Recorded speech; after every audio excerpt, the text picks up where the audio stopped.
confissão? Confissão é um conceito cristão, que ele surge dentro do cristianismo desde os primórdios, como a admissão dos seus pecados. Eu confesso que pequei. Né? E tem uma passagem do Evangelho, que é, entre outras passagens do Evangelho, mas uma é bastante emblemática, que é aquela do eu não sou digno de entrar, não sou digno de estar aqui, do cobrador de impostos, do publicano, em oposição ao fariseu, né? Então, ele se admite como pecador, ele admite que cometeu um pecado. Isso é muito importante no espírito do Evangelho, é importantíssimo no cristianismo, são das coisas mais importantes do cristianismo. Santo Ambrósio de Milão, nos primórdios do cristianismo, ele mandava, ele pegava o Evangelho e meio que colocava aquilo como uma imposição. Então, se você era rico, ou se você era pecador, você tinha que ir lá para o fundo da igreja e ficar ajoelhado, né? Ficar ajoelhado o tempo todo. E vai lá para o fundo. Deixa as pessoas, deixa os pobres, os inocentes, os perdoados, os sem pecado. Não que no cristianismo você possa ser uma pessoa sem pecado. Claro, tem a questão toda do. Aí eu não vou entrar nas questões da teologia, porque o tema é basicamente confissão, não vou. Pecado, podemos fazer pecado em outro programa. Mas o que eu quero chegar na questão da confissão é que a confissão ela adquire duas vertentes. Uma luterana, que era também católica antes, mas depois vira luterana, que é a confissão coletiva, que é na Páscoa e tal, que é obrigatoriamente na Páscoa, mas pode ser fora, em que a comunidade confessa seus pecados. Nós cometemos o pecado da ira e tal, e aí depois de uma forma, depois de um sermão e tal, há uma absolvição. Mas não funciona muito bem o negócio, porque no ano seguinte a lista se repete.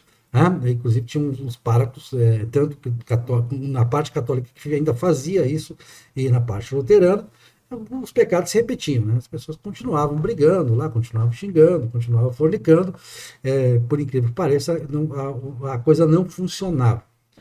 Não fez melhor a confissão auricular. Embora o Jorge Duby, por exemplo, vai dizer que a confissão auricular é um avanço, porque coisa, e passa também a exigir um preparo maior, a escolha do diretor espiritual, que é um avanço na confissão auricular, que é estabelecida em 1215, no Concílio de 1215, oficializada no Concílio de 1215. Claro, o Concílio de 2015 tem várias disposições, aí eu concordo com o Jorge Duby, que vão realmente dar na individualização, no privado, na ideia do segredo, que é uma coisa muito importante para o desenvolvimento do Ocidente, eu acho fundamental, tem benefícios. Benefícios são colhidos pelas sociedades da ideia da delimitação do espaço privado, da ideia de você ter sua bolsa, seu segredo. Eu acho isso muito importante. Estou tirando, desfazendo isso. Agora, o que eu desfaço é a questão de que isso seja um autoexame de consciência. Para mim, é uma validação da vontade. É um local para validar a vontade. E o padre é um validador da vontade. Então você vai lá, confessa seu pecado como uma validação da vontade e não como uma verdadeira contrição. É muito difícil alcançar a verdadeira contrição. E talvez ela seja íntima. Talvez ela seja um exercício íntimo. Talvez esteja certo os puritanos que se opõem tanto à confissão coletiva quanto à confissão auricular, em dizer que esse autoexame de consciência nasce do diário íntimo, da conversa diretamente com Deus, né? A conversa íntima com Deus, mantendo seu segredo, claro, porque isso está claro. A questão do segredo no Evangelho também está clara. Que você deve orar em segredo. O Pai lhe ouve, Deus sabe tudo. Né? Até tem uma brincadeira, né? Confessar-se, confissão auricular, é contar a Deus algo que ele já sabe. Não tem porquê. Aí vem a psicanálise. A psicanálise, ela mimetiza, digamos assim, vários elementos da confissão auricular. O sucesso da confissão auricular deve ter inspirado os primeiros psicanalistas, porque aquilo fez um sucesso tremendo na Europa Católica, né? Na França, então, e na Áustria também. Naturalmente, você tem a psicanálise, tem fortes raízes austríacas e francesas, né? Esse sucesso do diretor espiritual, e a prova de que era a validação da vontade, é que no século XIX você vai ter uma reação masculina, reação dos homens, contra os padres, porque as mulheres procuravam mais os diretores espirituais, e os diretores espirituais lá daqui a pouco diziam, minha filha, não faz... Se o seu esposo pedir isso, não faça. Tá? Reaja. E doutrinavam elas, e aí elas estavam rebeldes em casa, aí os ramos reagiram, isso, o positivismo foi um dos frutos dessa reação. Eles diziam, não, a igreja, olha o que a igreja quer fazer, a igreja quer ter um domínio sobre a minha esposa, o domínio que eu tinha, o domínio intelectual que eu tinha sobre ela, a igreja passa a ter. Então isso é mais uma evidência dessa questão da validação da vontade. Claro que na psicanálise validar a vontade é algo por si positivo, né? Não acho que você vai dizer agora como psicanalista, agora você vai falar mais do processo de psicanálise, mas pode fazer essa analogia também com a confissão, principalmente com a confissão auricular, que é um modelo católico ainda vigente. Eu até coloquei meu colarinho de não padre, né? Que aí, para diferenciar bem a perspectiva agnóstica, psicanalítica, da perspectiva de confissão, mas ela tem realmente uma estrutura muito parecida e a temática também é muito parecida, ou seja, o que as pessoas vão confessar no confessionário, né? Vão confessar os seus pecados que elas consideram mais escabrosos, né? E o que as pessoas geralmente consideram pecados mais escabrosos? Tá, um crime grave, matei alguém, não sei, alguma coisa assim. Mas geralmente até esses crimes, fora do crime profissional, eles são relacionados a sexo, né? É um sexo ruim, no mais, às vezes, mal feito, né? Mas é o que as pessoas conseguem fazer e elas vão lá contar a vantagem ou desvantagem da sua vida sexual para o padre. Na psicanálise também, pelo menos na época, na era vitoriana em que ela surge, né? O que era a coisa mais perigosa, explosiva, disruptiva que havia? Sexo, né? Em alguns casos eles colocavam vestidinhos nas pernas dos pianos para evitar que as pernas dos pianos atiçassem o desejo sexual masculino, né? Que era considerado uma grande potência, movia os impérios, né? Mas ao mesmo tempo era muito destrutivo. Então essa ideia freudiana de que associa sexo com tudo, né? Ela é anterior a Freud. Se não me engano, é do Oscar Wilde, aquela frase que diz assim: tudo é sexo, menos o sexo, que sexo na verdade é poder. Então, na perspectiva freudiana, essa ideia de que tudo é sexo vai levar com que se fale tudo que vier à mente sem censurar nada. Inclusive, não olhe na minha cara, vira para lá, fica deitado aqui, olha para o teto. Como é que surgiu esse dispositivo freudiano? Em parte, uma tradição longa, como tu pegaste da confissão, em parte daquilo que ele já tinha antes, porque antes de ser psicanalista, o Freud ele meio que tentou hipnose, pressão nas têmporas, né? E tudo isso era para ver se as pessoas que tinham problemas psicológicos melhoravam, né? E lá pela cena ele viu que tudo isso dava muito trabalho, né? Ficar apertando as têmporas da pessoa era muito enjoado, né? Até se pode dizer que a própria criação do vibrador foi uma preocupação dos médicos que tinham que fazer massagens nas mulheres, eram muitas mulheres para fazer muita massagem por muito tempo, eles cansaram, daí tiveram que desenvolver os vibradores, né? Mas então, para ouvir todas aquelas queixas, aquelas reclamações de 1000 pessoas, e vamos ser sinceros, muitas mulheres, né?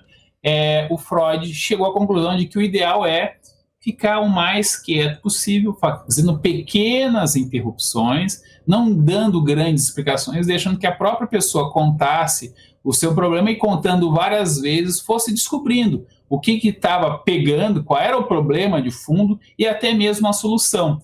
Então, o papel do psicanalista não é o de dar uma penitência, essa é a grande diferença. O papel e nem de uma absolvição no sentido de que Deus acha que isso que tu fez é errado e agora tu vai e não volte a pecar. Não, a ideia é refaz isso agora consciente, tenta fazer de maneira mais consciente, vendo qual é o teu papel nisso, né? Então não é só a culpa do teu pai, da tua mãe, do teu chefe ou da tua natureza biológica, né?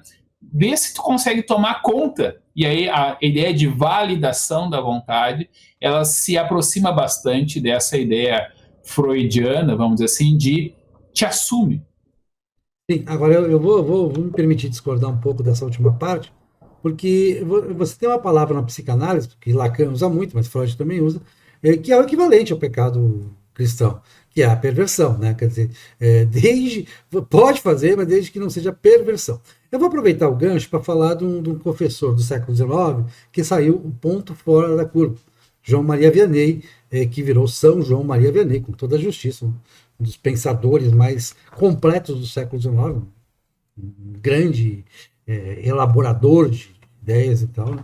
E ele era um grande professor da França, tinha fila para fazer confissão com ele na França, mas ele não caía, ele tentou escapar dessa armadilha da validação da vontade. E aí eu conto no meu livro, Evangelho segundo a Filosofia, o caso da irmã Maria Zoé. A irmã Maria Zoé, ela manda uma carta para João Maria Vianney, o confessor, e dizendo, olha, eu sou freira, mas eu tenho desejo aqui pelo padre da paróquia, pelo cara aqui, eu tenho desejo por mais de um homem, né? Eu queria ver se eu era dispensada dos votos, sem ter que fazer a quebra, ela tomar a iniciativa da quebra dos votos, porque era maior que ela, era mais forte que ela, era uma coisa, uma tentação e tal. Ela tinha essa vontade, pronto, tinha esse desejo, aquilo era profundo nela, e então ela não podia viver com aquilo, e enfim, ela sofria muito, então ela queria que o confessor validasse aquilo. Tá bom, eu entendo, eu compreendo. Que você tem essa perversão, digamos assim, essa tendência ao pecado da carne, ou a tendência à carne, que em si, a tendência à carne não é pecaminosa por si, ela pode ser resolvida, né, como diz Paulo no Novo Testamento, como diz Santo Agostinho, nas águas tranquilas do matrimônio, no casamento. Então, só registrar então, que São João Maria Vianney tenta mudar isso, e isso realmente ele faz. Pena que não é muito continuado isso. Eu gostaria muito que São João Maria Vianney, até aqui em Salvador, o seminário aqui que forma os padres, é o seminário São João Maria Vianney.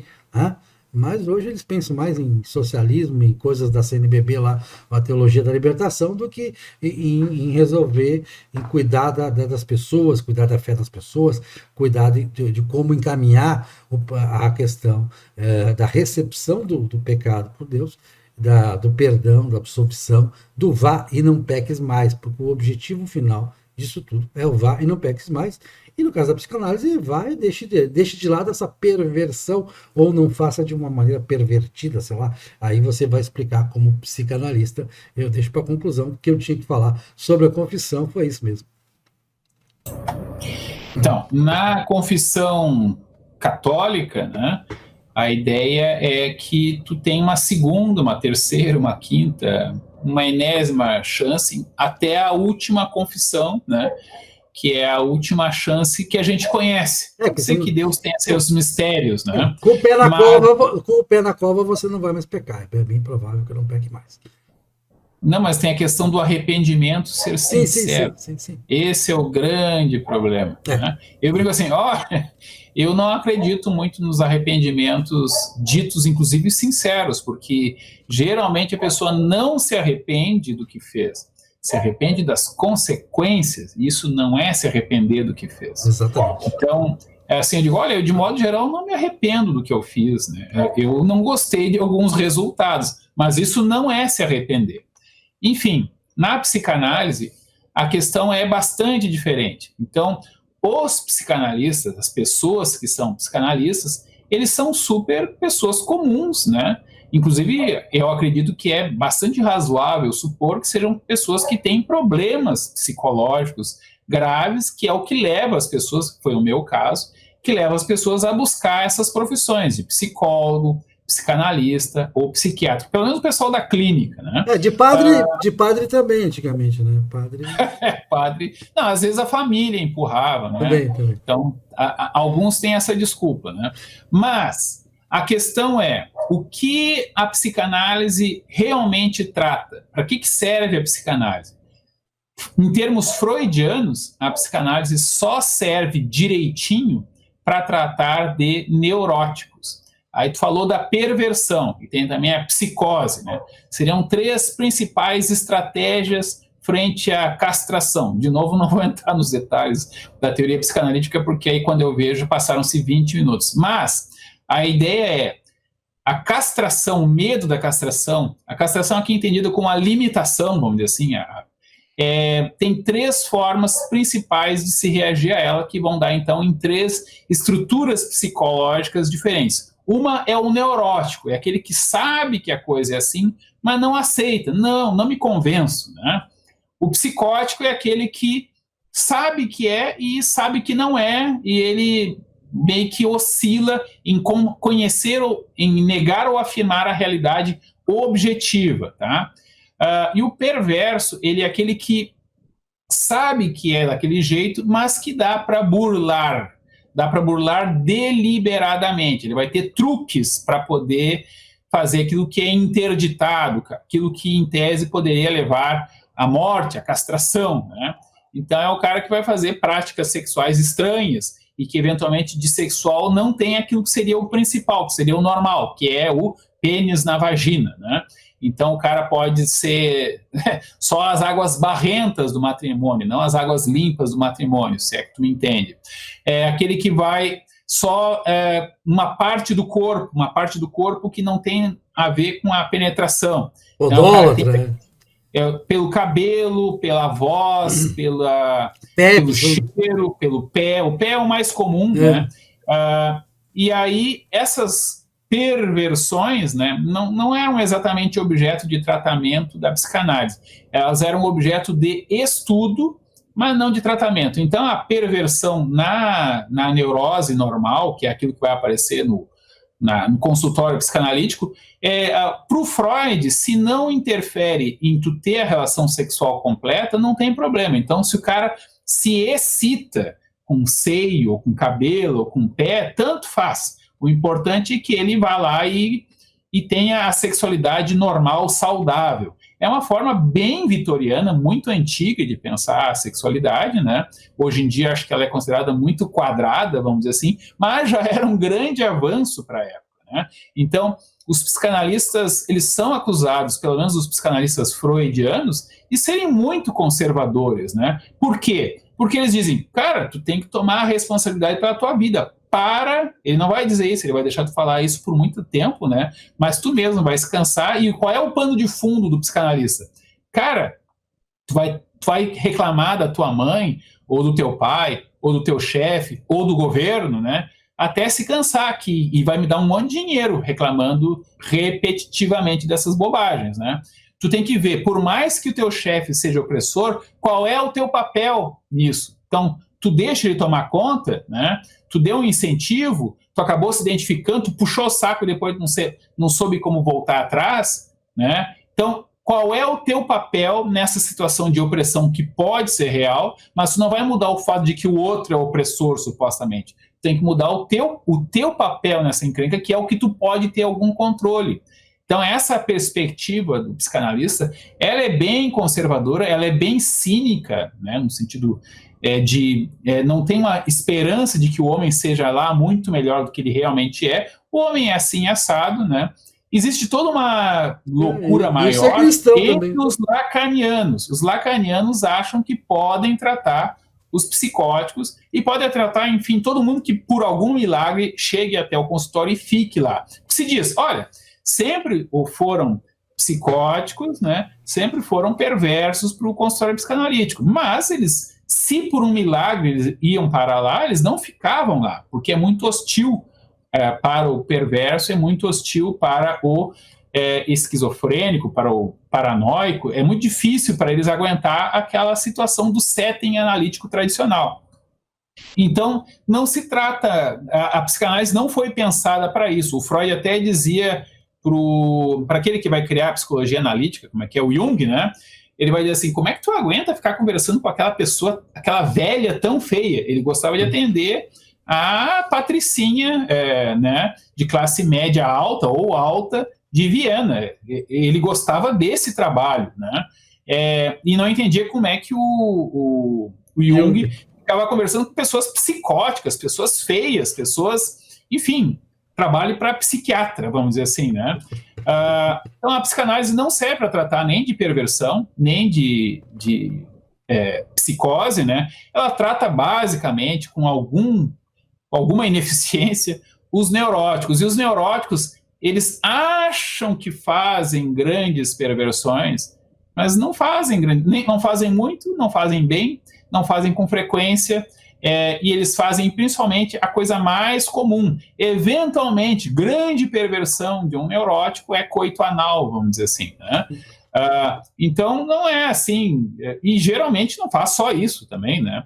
Então, problema grave entre neuróticos, masturbação, né? Então, na era vitoriana, isso era um grande problema, né?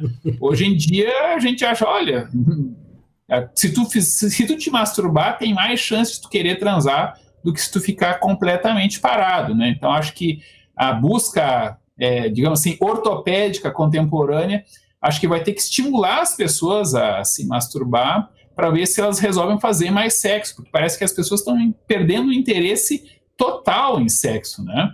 E em sexo para fins reprodutivos, então, as pessoas fogem disso. Então, para o Freud, a perversão não é um problema que possa ser resolvido, né? A perversão da neurose, ela é um elemento que compõe as fantasias. Pode ser um problema do tipo, o cara está fazendo demais, né? Tá gastando muito tempo com aquilo que não é o correto, né? Existia isso no Freud? Existia. Entre os lacanianos, acho que não existe mais isso, essa perspectiva. Até mesmo entre os freudianos atuais, duvido muito que seja uma questão muito importante. Houve épocas em que, por exemplo, não se deixava um homossexual assumido, né, sabidamente homossexual, ser psicanalista. É claro que qual é o resultado disso? As pessoas passam a mentir até para o seu próprio psicanalista. Como também se mente para o confessor, né? É muito engraçado essa situação. Isso. Eu digo assim, aposto que metade do que as pessoas contam para os padres é mentira. Eles estão contando vantagem. Exatamente. Estão validando a vontade. É isso.